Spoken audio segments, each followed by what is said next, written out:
Today on the show, it's just yap, yap, yap. Oh, dear listener, we're so sad and complicated.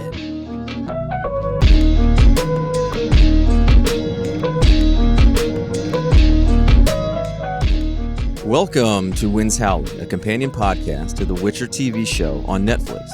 We'll be diving deep into each episode of the show and exploring the larger context of the story from the games and novels. I'm Brett. And my name's Abu. And we are at the penultimate episode of The Witcher Season 2. The end is nigh. Wow. Not only that, but the white frost is nigh as well, because I am looking at snow in Texas. Right. What? Yeah, you have a snow day over there. How does that feel? It feels awesome, because I also have one tomorrow, so it's an impromptu 4-day weekend, and I can assure you teachers like them just as much, if not more, than the students. Oh, man, I'm so jealous. Well, that's great, because I'm sure you worked hard on today's script and rewatched the episode 2 times, 3 times, and you should be pretty prepared today. We are, yes. And you'll know, I guess you'll find out when we get to key moments. It's getting hot. It's going to get a little hot. Yeah, there's a lot of ground to cover today. So without further ado, let's jump in and take care of some housekeeping and some mailbag emails from listeners. A reminder that these episodes are spoiler-free. Yes, we are at the penultimate episode. No, that does not mean we will talk about episode 8. But as always, we like to sprinkle in some light book spoilers and speculation, so keep that in mind. There may be light spoilers from the larger Witcher canon. We also love to hear from you. windshowlingpodcast@gmail.com is the best place to reach us. Share your thoughts about Season 2 with us. Share your own speculation and opinions on this season and all Witcher goodness. And speaking of emails, let's jump right into our mailbag because we have 2 emails to talk about today, Brett. First up, a very short email from Audrey about a certain owl that we have seen in the show. She writes, I had a question about book versus show in Season 2, Episode 4. You referred to the owl that Dijkstra was talking with as a snowy owl. Is that from the books? Because owls are my other thing, and I can tell you that the distinctive owl in the show is actually a barn owl. You know them by the very flat face. Well, holy shit, Brett, we stand corrected. It's actually a barn owl. Yeah, I'll file that under now I know. And I actually did look up, or tried to look up at least in this kind of a weird translation of the books. I think I've mentioned before, I have them digitally so I can easily search terms, kind of a way to look it up. And I could not find where it said a specific owl. I don't know if I've ever heard it. But yes, barn owl is now, we're going to rule it as at least Winds Howling canon. We'll take your word for it. Absolutely. Thank you so much, Audrey, for that email and for that knowledge. All right, Bright. Email number 2 is from Kelly, and she was asking about our boy Jaskier. This is some of what she wrote in her email. There's the reticence in the show to address Jaskier as a potentially queer character to the extent that the show might be queer baiting. Indeed, as a queer woman viewer, I've read Jaskier as pretty darn queer. Among many things, this includes his explanation of why he took on the sandpiper role you discussed on the pod. They'll come for anyone perceived as other. No artist will be safe. His delivery of artist came across as an old-timey veiled reference to queerness. Let's grow up and bring things out of subtext. That's a big discussion currently going on in the Witcher community. And I think, Brett, before you and I want to sort of jump in and share our own opinions, there's like a big caveat we want to get out of the way. Kelly even mentioned this in her email, that she's aware that you and I are 2 straight cisgender men, and we're not exactly qualified to talk about this topic and to really do it justice. So we want to make sure that that caveat is here at the start. We're happy to share our opinions, but take our opinions with a giant grain of salt. We cannot speak to the experiences of people in the LGBTQ plus community watching this show. All we can do is share our own views and our own experiences watching the show. That having been said, as far as the book canon is concerned, correct me if I'm wrong, Brett, but I think Jaskier is unequivocally straight in the books. he's this womanizer. He sleeps with a ton of women throughout the series, or he at least tells Geralt that he does. And as far as I recall, I don't think there's even the slightest hint of sexual fluidity for his character, at least in the books. I don't think there's any subtext to it in the sense of he's overcompensating. Like, there's just really nothing that from the books. He's just an old school type womanizing player, if you will. Yeah, absolutely. So that's sort of the book canon. Of course, the show is not 100% beholden to that and has time and time again diverged from the book. So as far as the show is concerned, we're happy to share our thoughts on this topic as well, because it's been a point of discussion in the community. And Brett, I'll let you kick it off. You had some thoughts you wanted to share about this. This seems to be something the fandom has made bigger than what it is. I think it started off as a joke. Mm-hmm. And they kind of made it's like a crack ship, and that's something I've learned in the last couple of years of what it is. Okay, wait, what does that word mean? Okay, I've never heard that. Okay, crack ship? Okay, like you're shipping somebody, but a crack ship is one that is just completely outlandish. Okay. I just think this took on a controversial feel because people may be projecting their feelings and views onto these characters. And I just think people may just be wanting to see it. But I also will say I don't fully understand the queer coding thing as well. So I will take people's word for that and believe it, that have looked into it and know exactly what that is, because it does seem to be there. And that might just be Netflix trying to dance around everything and kind of play it both ways.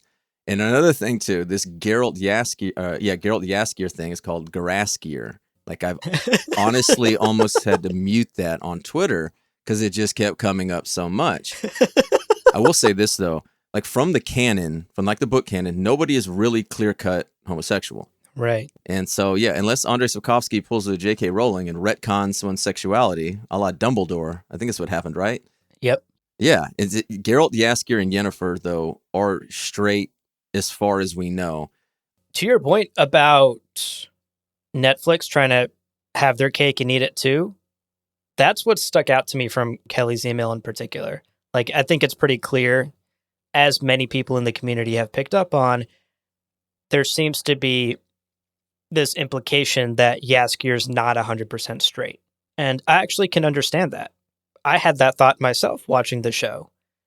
And what I wanted to say about Kelly's email is that it actually reminded me of a Polygon article by Nico Deo about queer baiting in popular culture and how it's a way for companies to, quote unquote, be woke without actually having to be woke. It's an interesting piece. It's actually about the Netflix show Arcane, which everyone must absolutely watch. It is so good. It's such a great show. But I wanted to share a non-spoiler quote from that article that I think is relevant to this discussion. This is what Nico wrote in that piece. Quote, "What savvy media companies generally have angled toward in the last few years is taking a queer audience's collective thirst for recognition and then using that audience to generate that recognition from scraps. It means that inclusion is a marketing tool to capture a broader audience instead of a necessary starting point. It means getting the safest reflection, a fraction of a facet, instead of a vibrant, authentic portrayal. If a show or a game can keep any LGBTQIA plus representation ambiguous enough for queer people to put clues together while not alienating its more conservative audience, then all we're left with is Schrodinger's canon, one that only reveals itself upon a viewer's perception. It can be ignored if so desired." End quote. I think that criticism could be made against The Witcher. If they are trying to play with Jaskier's sexuality, but kind of tap dancing around it, then that is kind of not committing to it. It's also important to note, as far as Netflix is concerned, that this is just a policy, if you will, of capitalism. They will slap a Black Lives Matter on a bag of cookies if it will sell more cookies. They will slap a Blue Lives Matter on a pack of cookies if it'll sell more cookies. That's all that matters. And that's the same thing too with Netflix here. They don't care about representation. They care about more viewers, getting more awards, and making more money. Right. And that sort of actually summarizes how I feel about the whole thing. That looking at the story from a purely canon perspective, no, Jaskier isn't queer in any way. But if the show does want to go down that route, then they just need to commit. And I think that's a fair criticism against the show. Yeah. So Kelly, Audrey, thank you both for the wonderful emails and for sharing your owl knowledge and your perspective on Jaskier and his potential queerness in the show. With the mailbag out of the way, let's actually dive into today's episode, Brett. We'll start off with a summary of the episode. Then we'll jump into some thematic takeaways, and we'll wrap up with our final impressions. So let's get to it. There's blood on the tiles as Geralt and Neneke survey the aftermath of the temple attack. The big thing that stood out to me here was Geralt saying, "I learned my lesson about Yennefer and wishes." Oof. Yeah. Yeah, what do you make of that? I loved that. I loved that he doesn't really trust her as much as he loves her. She has taken Ciri away from him, and that is a breach of that trust and a breach of that love. It's a crack in their relationship for sure, as it seems to be a clear betrayal. So Neneke warns Geralt that Ciri needs more than he can offer her and opens a portal for him. Yennefer and Cirilla are at the house of the woman who took her back in Season 1. This is a horrible moment for Ciri, and upon discovering the charred corpses, I don't think it was a good time for the firefucker line. Yeah. Like, honest to God, I almost gasped because they show these charred corpses and you're like, oh my God. And then Yen just jumps in front of Ciri and goes, firefucker. I was like, yeah, maybe not the time for that. Right. Felt a little out of place, but I think it was just the show trying to tell us that Reince has been following Ciri's trail. And this family was just one of his victims. Yeah, there's like 7 rinses all over this continent. So he's been duplicated a little bit. Ciri brings up wanting to kill the Black Knights, and off the center they go, with the titular Voleth Meir leading Yen onward toward that black door. So this again is Ciri bringing up, she continues to have this desire, if you will, to kill Cair, the Black Knight. And I guess, I don't know, because we're not in Ciri's mind as much as we are in the books, this doesn't seem to hit as hard either. Because when she says that, I'm like, oh yeah, is this them reminding us that she's still kind of thinking about Cair? But I just don't think we're with Ciri enough for this to really land like it really did before. I mostly took it as she's thinking about Sintra again. She even tells Yen in this scene, I have fantasized about going back to Sintra. It's her home. It obviously brings up that horrible night where she escaped. So for me, this was more of a Sintra connection, that going back is bringing back those memories of the Black Knight and the trauma from escaping. The man with the feathered helmet. That's right. Tissaia and Vilgefortz are done banging, and the L word comes out of Vilgefortz. The love. Ooh. Damn, strong. Yeah, that was coming on strong. That was like, oh, they really are together. Oh, love. Okay. Yeah. General Hake, Fringilla, and Cair are strolling through Sintra discussing the elven problem. And I can't not hear Foltest now when Hake speaks. Yes, you have ruined it for me now too. Completely ruined. He's the voice actor for Foltest in the games, and now every time he speaks, I'm like, God damn it, Brett. Especially in this scene.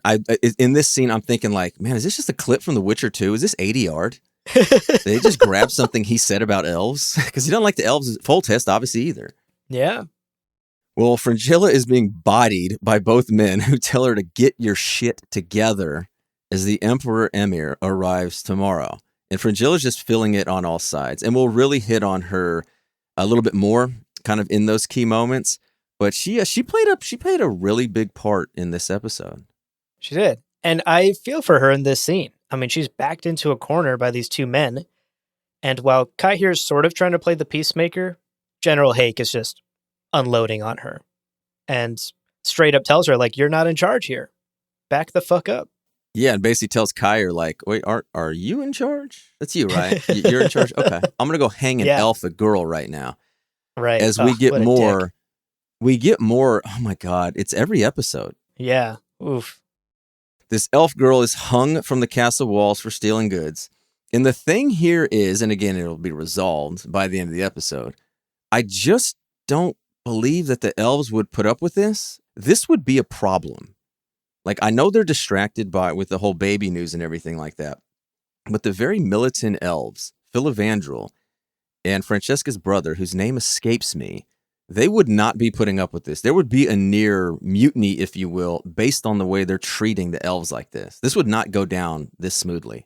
Totally. I agree with you 100% here. It's very weird that the elves are still like, yeah, cool, we're still going to keep chilling here and working with Nilfgaard when their people are literally being hung from the walls. And being hung for needing food. Yeah. And breaking in at night or leaving at night or whatever it was to get goods. And it's just like, because ultimately this does not play into Francesca and Philivandrel's reasons for leaving or not fighting. It's solely the baby. And so I don't know, this seemed like a scene that was just not needed. And to be fair, the show is trying to make clear that there's some dissent, because earlier in this same scene, I believe Kai here is the one who says this, they mentioned how like half the elves didn't show up for training today. Then I guess with that, they should have shown them hanging some of them and not a girl who was trying to steal goods, you know? Yeah. If it was one of those, or if we just see the drunken elves lying around and they're getting like kicked and being like, hey, get up and train. It just seemed more, look, persecuted elves. Look, the elves are mistreated. The elves are mistreated. It's like literally we've gotten something horrific almost every episode. So at this point, I'm kind of just overseeing my elves persecuted. That's what this is about. Totally fair. Moving on to Jaskier. He's back and he's in prison singing the best song of the season. That is my opinion only. It is a certified banger, and I'm going to run this over to you. Do you agree that this is a certified Lore Party Winds Howling banger? Absolutely. Okay, it's official. 100%. It's got the Winds Howling endorsement. Jaskier, buddy, drop the full track. I need to hear it. It's got the spoons in there. It was so good. Yeah. Well, who doesn't think it's a certified banger is the guard, who threatens to I can't remember exactly what it was, and then basically says he's going to go take a shit or something like that. Geralt arrives, beats the guy up, and then Jaskier forgives him rather easily. Yeah. And I actually took this as a pretty touching moment. We've all experienced, like, we get in a fight with our best friend, we don't talk to them for a couple of days, and then when we finally see them, we've been thinking about all the nasty things we'll say, and you just kind of melt, right? Because it's still your best friend and you still love them and you still want to get along. That's how I read this scene. Is like Jaskier perhaps has been spending these last couple of months fuming, writing speeches in his head that he'll say to Geralt. But when he finally comes face to face with one of his best friends, he's just like, shit, like I am happy to see him. And he's also breaking him out of prison. So that also helps a lot, yeah. That is it. I guess I just also didn't feel, I know Geralt was in a hurry and it was super important, but Geralt just could not care less about what Jaskier spilling his guts out or anything like that. He did not care. But again, there are bigger fish to fry. Yeah, true. Back with Yennefer and Ciri as they open up a bit about Geralt. Yen says longing, regret, hope, and fear is what was between her and Geralt. And Ciri's like, yep, you love him too. Just in a different way. They both admit it. And Ciri calls him the father she never had. A good scene. I also liked this scene because all throughout this episode, Yen is a bit inconsistent.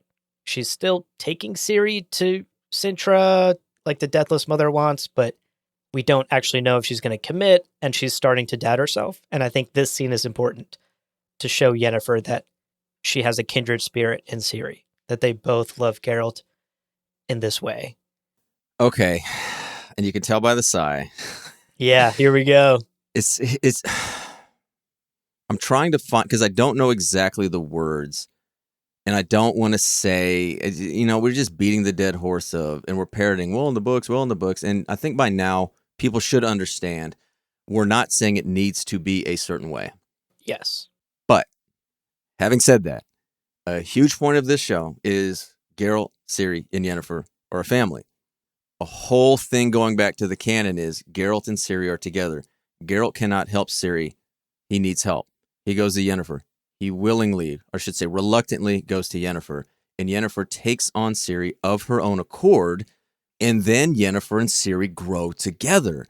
And again, another one of those things of Blood of Elves was was relationships. And here, Yennefer kidnaps Ciri. Not fully against Ciri's will, but she kind of says, Ciri, hey, you have to give a portal. We're going to die because Rince is there. And they go out. Her ulterior motives of Voleth Meir cloud every single one of her moves. And this is where we're starting to see, oh my God, Yennefer might actually care about Ciri. In like 2 scenes? Like, I'm sorry, this needs to be 2 episodes with about 7 or 8 scenes. They literally get together at the end of one episode and they're split apart by the end of the next episode. They're not even together for an entire episode. And it's just stuff like this that is just missing the mark. And I really want to know from the show watchers only, not the people who have watched the show and then read the books, or read the books, watched the show, or played the game, anything like that.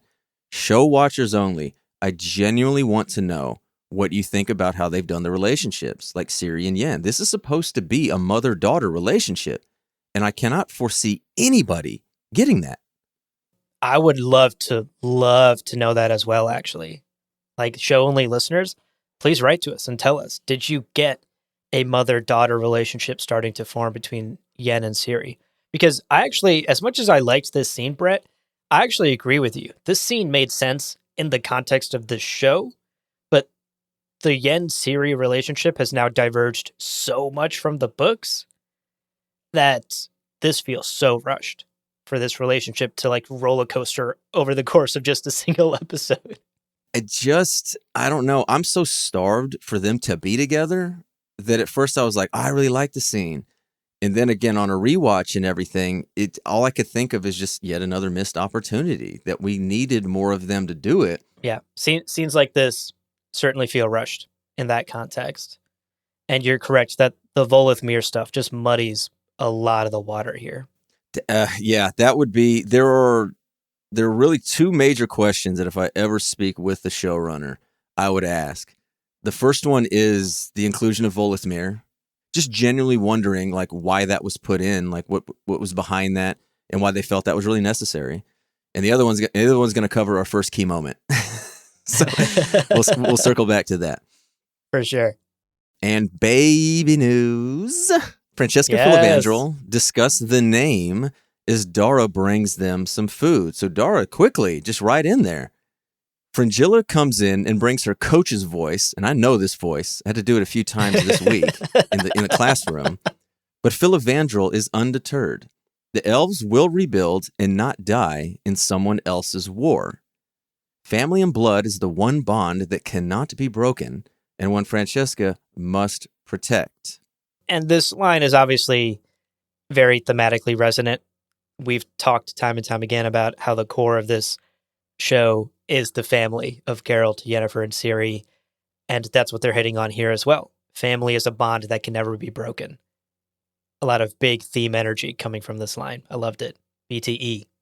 And this was a major change as well, a major addition. There is no baby from the original stories, but I genuinely actually grew to like this one. At first I was like, why is she pregnant? Blah, blah, blah.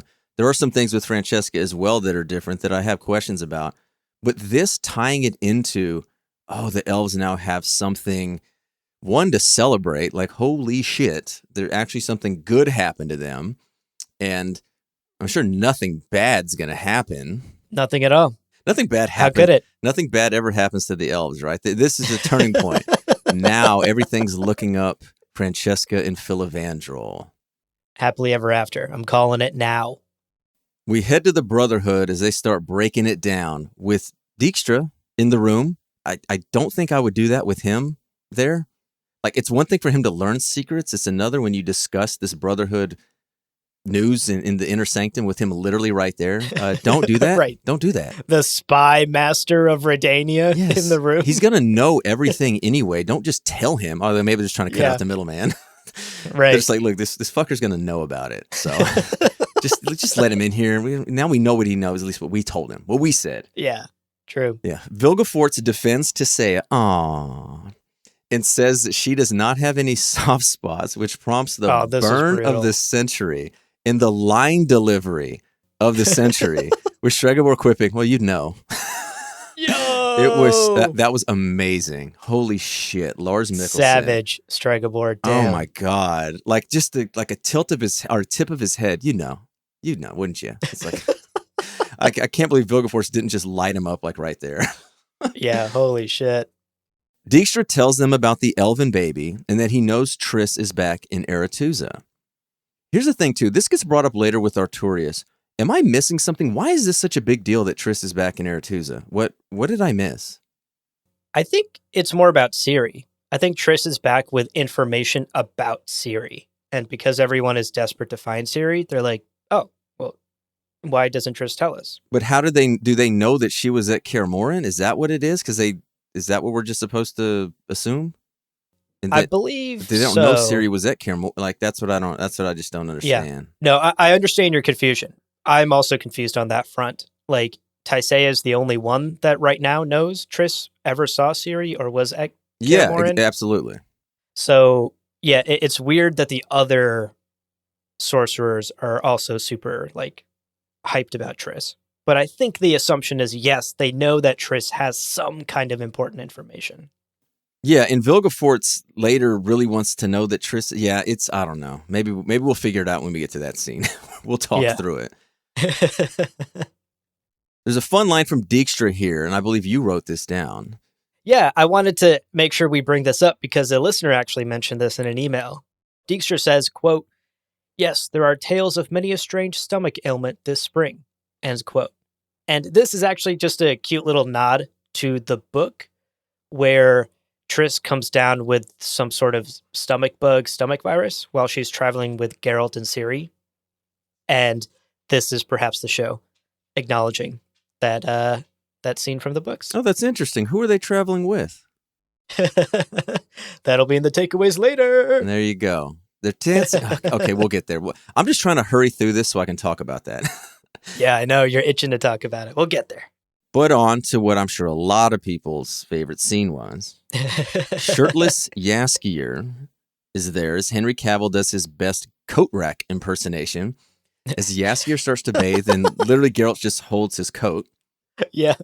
He enlightens the Witcher about Yennefer, and he deduces that she is in cahoots with the Deathless Mother, the titular Voleth Meir.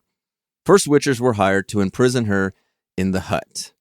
In the middle of this lovely conversation, an axe is thrown down, and it's Yarpen Zigrin and his band of dwarfs. And true to character, Yarpen is out of control. He's dialed it up to 17 at all times. He's having so much fun on screen. So Yarpen and his band of dwarves are running convoys for Henselt, and motherfuck, this is where we don't get Shaerrawedd. And this is where I do the rest of the podcast with my teeth clenched. Okay, but we'll get there. All right, we'll get there. Yarpen saves it, though. This is now the new line of the show, okay? And the new line of the season of everything. Yarpen says, "Normally I tell you to shit twice and die."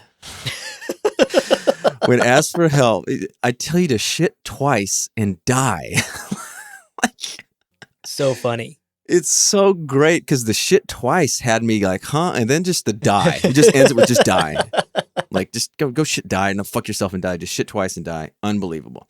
I have a feeling you're going to add that to your repertoire. I will absolutely be stealing that. And perfect. Back to mother-daughter as Yen tells Ciri to see what chaos can do for you. At this broken bridge, she instills confidence in the lion cub as she attempts to basically put this bridge back together. Her eyes start to bleed. About the 7th time this episode, my eyes started to get open and be like, ugh. And she screams in frustration, but it works as the rocks simply just come closer. Did I see that correctly? It just kind of brought it all together at that point, right by them? Yeah, I got the sense that she either just like portaled them or she warped reality so that they just ended up on the other side of the river. Oh, okay. Yeah, which is a astonishing example of her powers. Holy shit. Yeah. And how about those bleeding eyes? Oh my gosh. Yeah, Yen turns to Ciri in this moment and says, "When you have power like that, never apologize." And I'm like, yeah, that's on brand for Yen to say, but I'm over here a little concerned about the bleeding eyes. I guess that's a rite of passage that she'll tell her later. So he's like, oh, I guess my eyes were fucking bleeding. Oh, yeah, that happens. Right. Ugh, scary stuff. Back at Aretusa, Tisea done be fucking up. She betrays Triss by telling Vilgefortz what she knows. And then Vilgefortz gets pissed because Tisea was not open with him. All of this drama, Tisea, you're trying to play both a little bit. Now they're both mad at you. Yeah. But you know who I'm not mad at? I'm not mad at badass, sexy samurai Vilgefortz. And he can cut me in half any day. Hello. That robe he's rocking this season, though. Dude, it's like, is it a kimono? Or does it just look like it? It very strongly resembles a kimono, but I don't think it's a full-on kimono. Okay, the design just seems like it, and he has his hair in a bun and tied up a way that I would have seen like samurais and stuff in like movies and whatnot be tied up. And I'm just like, okay, they're kind of giving that, but no, he is a badass, but he does not keep his cool. And he then kind of manipulates her a little bit with, I always trusted you. I wish you'd trust me kind of thing. Yeah. And yeah, he's kind of showing a little bit here. Right. We've known since the end of the last season that Vilgefortz isn't exactly trustworthy. And at least for me, the way I read this scene is that it's starting to become clear that he's perhaps playing games with Tisea. He might have dropped the L-bomb earlier, but I don't know if he actually meant it. It seems to me that he's using her to gain power. He also gladly took credit for the victory at Sodden, like complete total credit, which again is another thing too. In the books, he was given credit for it. You know, it was again very different of what happened, but he was the leader of the mages there. Exactly. I liked that we saw some of Vilgefortz's true colors here. The way he lost his cool in this scene, the way that he's like talking shit to Tisea, it all feels very yucky and manipulative. I'm no Vilgefortz fan. Yeah, he's that guy when it comes to like a relationship like this. Absolutely. So we're still at Aretusa, and Frigilla just whoop goes right into there. And I guess anybody can just portal in anywhere at any time. And yeah, I don't know, maybe Rince might be here soon enough. The way he's going. Yeah, for real. Where's the magical protection, y'all? It's wild. That don't get me wrong, I know Frigilla's strong mage and all that, but she goes right into Artorias's inner sanctum little office here. Right. She basically realizes she is fucked at Nilfgaard. She's messed up. The elves at this point now are leaving. They've said they're done. They're going to rebuild. They're out. Emir is coming literally tomorrow, and she has no allies anymore. She has nothing to show. She comes back to the Brotherhood, and Uncle Artorias saying, "You're my blood. It's stronger than everything else. I want to be back in to the fold," as she messed up too much. But Artorias is like, okay, we'll take you back. She's like, I'll apologize. You know, he's like, oh, yeah, you know that. But you're also going to apologize for thinking you could make any impact there and thinking you could actually have power. You know where you belong. And when he says that line, Fringilla's this bitch look. You can see an unbelievable acting job. Yeah. Right there by Mimi. And I looked up how to say her last name. I'm going to butcher it now. It's like Mimi Induini or something like that. And unbelievable, because you can see in this moment, she turns on a dime and is like, you know what? I can fucking do this. Fuck you, motherfucker. I'm going back and getting mine. Yep. She says all of that with just her face here in a nice close-up shot. Yes. And it's incredible. Some wonderful acting. We are at the scene, the Nilfgaardian Last Supper, in all its Renaissance glory. Yeah. The Nilfgaardian High Commander enjoying a nice meal when all of a sudden they are frozen. Except they can blink. Mm-hmm. Fringilla comes in saying, oh yeah, Nightshade, Mead, look what I can do. And again, it's just the acting of the eyes. Every one of them are just looking around. Nothing else is moving with their eyes. And it's just abject terror and oh shit, knife in the eye. That was wild. I did not think she was going to do that. And then they stood on the shot for way too long. I had to look my away. eyes. Oh, completely. Yeah. I'm like really uncomfortable with eye stuff. And that was just, I could not watch that. The sound was bad enough. Yeah. Voleth Meir eggs her on as she kills every one of them, well, except the most important character besides her. Right. You got to leave him open there. Yeah, gotta leave Kai here alive. Yeah, because Emir needs to hear the treachery that Fringilla uncovered and says to rave when Emir arrives. What a power play. I cannot say enough good things about this scene. When I was first watching it, I knew as I was watching it how special it was, how incredible it was, just as a spectacle to watch in and of its own, and especially for Fringilla's character. When last we saw her was that scene with Arturus where she's like, you know what, I am going to go fucking take my power. And holy shit, she's taking power. This is easily, for me, a top 3 scene of this season. Incredible. We move on to King, and I mean King Vizimir, as he is not playing Gwent with Dijkstra. It's not Gwent. That's the time they could have put in Gwent. That would have been a great Gwent As Easter soon as egg. they were holding the cards, I was like, oh, please be Gwent. It's going to be Gwent. It's going to be Gwent. It's not Gwent. But again, he looks very put out. As Dijkstra is, again, just telling him all of this stuff that matters. Mm-hmm. The goal is basically to destabilize the continent and Bedlam take over. Yep. And we can add Redania to the long list of people desperate to capture Ciri for their own devices. And that's good because that's essentially what everybody's doing in the original story. Ciri is a MacGuffin for everybody else. Yeah, for real. Yennefer leads Ciri closer to her destiny, the shattered black door in Sintra. She says magic is a type of pain combined with bliss and that it is everything. And I can definitely understand that, especially from Yennefer's point of view. Yeah, it's given her everything she's ever desired and also everything she ever hates.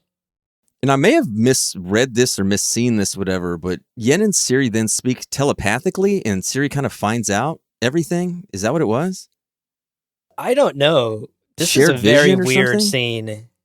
I think the implication, perhaps, or at least how I saw it, is that something with Ciri's powers and perhaps her elder blood played a role in this, that when she touched Yen, they had this telepathic connection where Yen was sort of revealing her intentions to her. Yeah, Yen admits to tricking her. She owns up to it. And then it's earthquake time again is whenever Ciri gets at the outskirts of Sintra, she just starts all these 7.8 fucking Richter scale earthquakes over here. Right. And it goes all the way into the city. And I love how almost immediately the guards are just like, hey, those two out there. Yeah. They must have done it. But anyway, like, is it even 6 soldiers right out?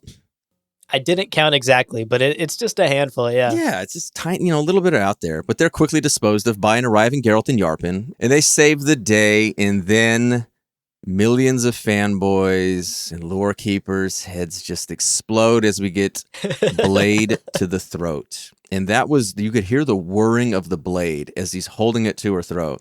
And it was a gasping moment when I saw it. For sure. The sound design was incredible, and the timing was incredible. It was a moment where you hold your breath.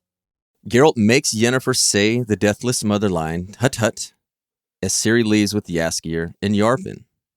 We then jump to kind of a mixture of both, but I'm not sure if it's supposed to be tied into it, but this is where we see the elven baby that has basically been knifed to death, has been killed. Mm-hmm. And it's kind of mixed with Yen and Geralt arriving at this hut, saying Voleth Meir has escaped. Was this supposed to be tied? I don't think it was connected. I think the idea was that we just saw Voleth Meir wreaking havoc and escaping the hut. So it was like a quick cut of Voleth Meir and then a quick cut of the baby getting murdered. So as all this is happening, the very last scene is this, I call it a swarm of fireflies, but it's very clearly Voleth Meir. She has escaped the hut. She chases down Ciri and scene. Oof. Yeah, cut to credits. What a way to end the episode. And that wraps up today's episode, episode 7, Voleth Meir. With that summary out of the way, we're going to take a short break here, take a bit of a breather, but stick around because we will be right back with our 2 key takeaways from today's episode. Brett's looking forward to this one, y'all. You're going to want to hear this. Welcome back. And the first key moment is Shaerrawedd. I finally get to talk about this, and I'm not going to lie, I went really long. It almost feels what I have written down as long as the recap. So I'm just going to go and stop me when you have something to say or something to add, because I'm pretty much going to go very detailed on this because I truly do believe it was the most important thing from Blood of Elves, and the fact that I really do think they could have put it into the show. Yeah, absolutely. So Shaerrawedd. This comes from Chapter 4 of Blood of Elves. At this point, Geralt comes across Yarp and Zigrin and his merry band of dwarves in service to King Henselt of Kedwin with a convoy of gold and other treasures. So it's pretty similar at this point to what we had in the show. Geralt, Ciri, and a gravely sick Triss, a stomach ailment, she's got diarrhea. They're traveling together, but Yarpen and Ciri hit it off. It's very respectful, and Yarpen is every bit the character that he has portrayed on the show. Yeah, I liked that. I really loved in the book how Yarpen and Ciri immediately created a friendship. The two of them got along so well. It was very cute. And again, it's one of the rare times, at least so far, I believe that Ciri has interacted with a non-human in the books. Geralt and Ciri have this little detour, and they're on their own. They notice movement in the trees and both deduce that these are the Scoia'tael, these non-human freedom fighters, or terrorists, however you see it. Again, these are not in the show. Geralt tells Ciri not to mention any of this to Yarpen or the other dwarves, and Ciri admits that she does not understand whose side are we on, who is the friend, who is the enemy. And here comes the Geralt neutrality defense, saying we have enough problems of our own, and they won't attack anyway. The reason dwarves are entrusted with this valuable wagon load is that the Scoia'tael will not attack non-humans. They must be here for something else. That something else they are here for is these massive blocks on granite and marble, decorated with long patterns and wrapped with aging moss and ivy. They sit on the ruins of this elven palace, known as Shaerrawedd. An enormous rose bush grew over the remnants of this image that had not yet been desecrated by treasure hunters. The face of Ailerin, the white rose of Shaerrawedd. The elven leaders wanted to wait out this plague of humans, as they called them, retreat to the mountains and survive with their long lives. Ailerin did not.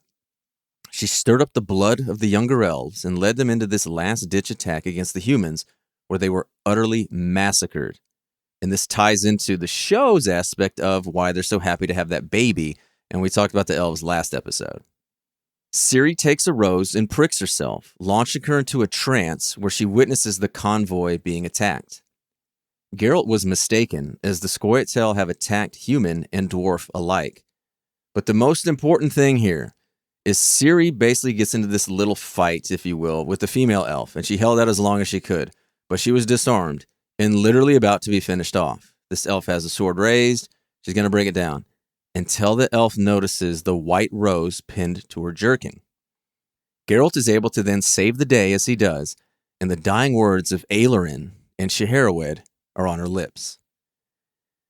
What ends up happening here is this whole thing was a ruse used by the Kedwenis to see if Yarpen and the dwarves were loyal to them or if they would betray them to the Scoia'tael. And it's even hard to say. I was trying to make it this whole way through without my voice cracking, but it's just so good. Is Yarpen basically says, "What have you made us?" And he sees all these dead elves and the dead dwarves and his own people, and he received nothing in response. Nobody knew what to say. It's absolutely one of the best chapters in Blood of Elves, easily hands down. Second only, maybe, to Yennefer's letter, is this scene. This entire history of Shaerrawedd, this dwarven convoy that Geralt, Triss, and Ciri are a part of for this chapter, and just how much it tells us about elf-human history, how much it tells us about the Scoia'tael, and how much it explores this gray area of neutrality and humanity and non-humans and the relationships and the muddiness between all of that. It's so, so important to The Witcher, and I could not agree more with you, Brett, that this should have been included in the show in some way. Yeah, this has every single thing that they could add to the world. It's Geralt and Ciri having a close heart-to-heart, and multiple times Geralt puts his arm around her. Ciri's inquisitive. There's teaching moments. And again, it's another question I would ask is not including the Scoia'tael. And it's almost like in the show, they don't want the elves to be seen as bad in any way. Yeah. And that's just too easy. And I just don't think that's The Witcher. Yeah. That's what makes The Witcher so special. And also to your point about including this in the show, it's also a fight scene, right? We've talked a lot this season about how much action is crammed into this season. This right here would have been a classic Hollywood fight scene. Ciri fighting off an elf, being disarmed, nearly getting killed, saved at the last second by Geralt. All of these moments would have just been classic television. Yeah, there's multiple times where she's just in a ton of danger. It's very chaotic. It's very hectic. And yes, the murky morality is the main thing. Like, who's bad, who's good? Like, this elf is about to kill Ciri, and Geralt kills her. And then a couple of pages later, they're both apologizing to the corpse. And that's The Witcher. It's not all these other things. It's not monster fighting. It's not, oh, let me claim this contract and throw back some mead. It's not bros chilling at Kaer Morhen. It's not all this other stuff. This is The Witcher. Absolutely. I couldn't agree more. And I understand you can't adapt everything, and you can't adapt a lot of things. But one of the reasons they said it was so hard to adapt with Blood of Elves was a lot of stuff didn't happen. I mean, my God, everything happens here. I would have lost, honest to God, I would have lost thousands of dollars betting that there's no way this scene is left out of the show. Well, it's a good thing you're not a betting man, Brett. Well, I am a betting man, but I didn't put it on this, so it's a good thing I'm not a Witcher betting man. Yeah, true. All right, let's talk about takeaway number 2, because I think one of the reasons scenes like that were omitted from the show is because we had to focus so much on the titular character, Voleth Meir.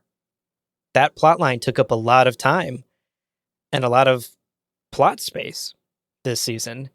And for our second takeaway, we wanted to check back in with Voleth Meir. Because at the start of this season, way back in episode 2, if you recall, the Deathless Mother made these 3 deals with Yen, Francesca, and Fringilla.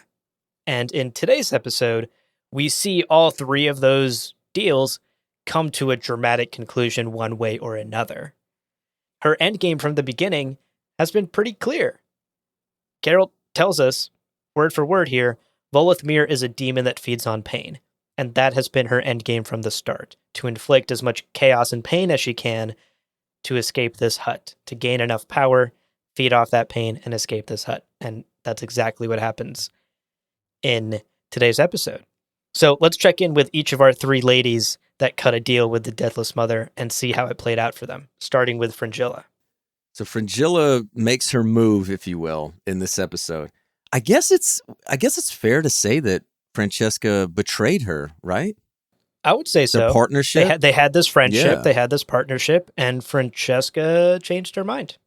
And so Fringilla is caught between basically Hake and Kair, where Hake is obviously very antagonistic toward her, and Kair is at best maybe somewhat looking out for her, but you can't really be too sure because it's Nilfgaard and it's Kair. And so she tries to make nice with the Brotherhood and go back and be, acquiesce to it. That is not her. And we see that very quickly, again, with the this bitch look, that she does know her place, and her place is in power. Yep. And she makes that move to go back to the Nilfgaardian Last Supper. But more than the other 2, Fringilla is giving into Voleth Meir more. Like I mentioned before, Francesca, there wasn't really much there that we saw. Yen is really fighting it. Fringilla is just almost having fun with it as she hears the voice and she stabs through the eye, stabs through the throat and in the back of the neck. Like, she does them all different. She's really enjoying what she did at that dinner. Definitely. She's really doubling down on this quest for power, where before she was trying to be political and strategic, this alliance with the elves, a friendship with Francesca, try and gain power and build up this army for Nilfgaard and show her worth. Now she's just playing dirty. Straight up magic murder. It's also for purely personal gain. She's not doing it to really help anybody.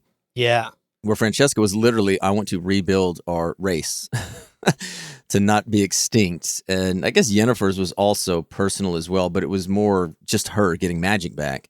Fringilla's literally seems to be, I want to be as powerful as anybody outside the Emperor.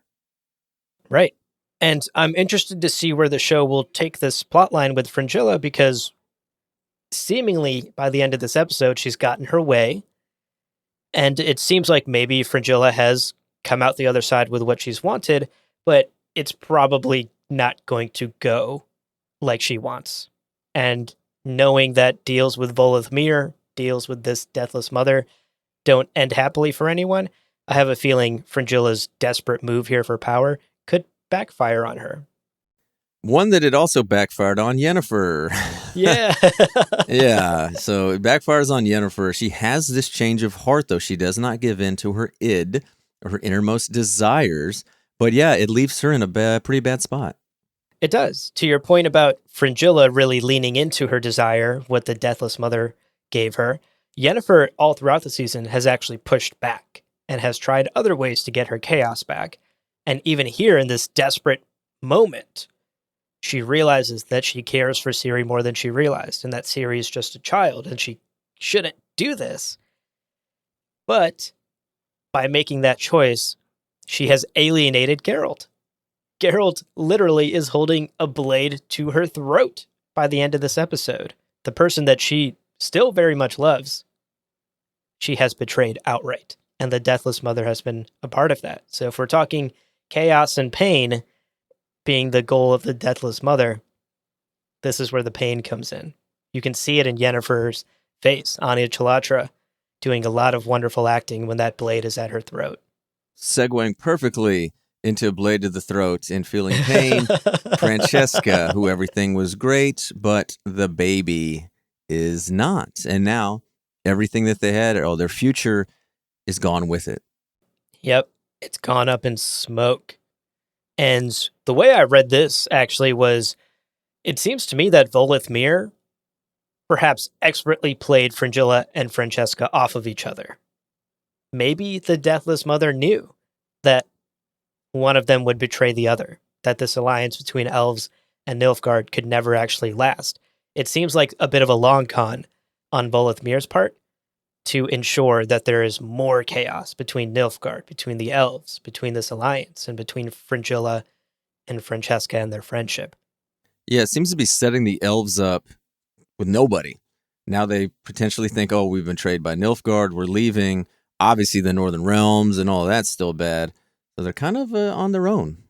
Yeah, definitely. And you can imagine there will be some sort of mutiny and plenty of bloodshed to come now that they've decided to turn their backs on Nilfgaard. In conclusion, Deathless Mother got her way. Plenty of pain, plenty of chaos for her to feed on, and enough to get out of that hut at the end of the episode as well. All right, Brett, let's wrap up today. We've touched on a lot of topics. We've expressed a lot of opinions. What did you think overall about episode 7, now that we've discussed it? Episodes 4 through 7 seem to be a completely different show and a much better one. This had, again, just lightning quick pacing, jumping from scene to scene. And it kind of masked some of those discrepancies that we obviously will find because we pick it apart because we're dorks and we're here to do it. Sometimes, again, lack of character development, as we talked about for the big three, again, Ciri and Geralt. But this is a wild-ass show that is in line with the wild-ass novels. I should say that it's in line of being wild. Obviously, they're very, very different from the novels. I'm not saying this is like Blood of Elves at all. Yeah. But just it's out there. Something like the Deathless Mother would absolutely fit in with The Witcher. It's just, something in here the way they're doing it. Would you say you liked 7 as much as perhaps 4 or 5? Yeah, I would. And again, despite being teased numerous times with Shaerrawedd and reminded, Brett, it's not in here. The Fringilla Last Supper scene was absolutely incredible. And like I said, it's so good. It masks a lot of that other stuff. The main thing I look for was I entertained by the end of the show, and I absolutely was. I'm with you on this one. I know last week on episode 6, I was feeling mixed. Episode 7 brought it back for me. I enjoyed it start to finish. And I think part of that enjoyment was the fact that almost nothing in this episode was directly drawn from the books. And for me personally, that made it easier to disassociate books, TV show. TV show is its own thing here. And I could just enjoy it just as an episode of the TV show. So I really had very little in the way of nitpicks for this one. I enjoyed it, start to finish. Each of the scenes was well paced, and unlike last week, I didn't feel like we were jumping around so much that it was hard to keep up. The pacing felt appropriate. If I had to nitpick something, I'd say that I'm really interested to see how they handle this Geralt-Yennefer relationship that we're at now, because things are not good. Blades are being held to throats, and based on where we know the books go in the future, I'm very interested in how they will handle it, because I'm a little worried it might be hard to dig out of the hole that they've dug between Geralt and Yen's relationship here. This Geralt-Yen relationship change, on top of the Yennefer-Ciri relationship change, feels dramatically different from the books. And we'll see where things go in the next episode and future seasons as well.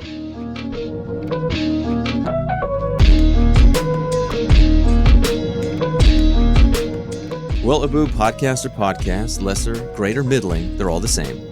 But we've completed our contract and it's time to collect our reward. So leave us a 5-star review on Apple Podcasts and Spotify, and check out the other shows on the Lore Party Podcast Network on loreparty.com.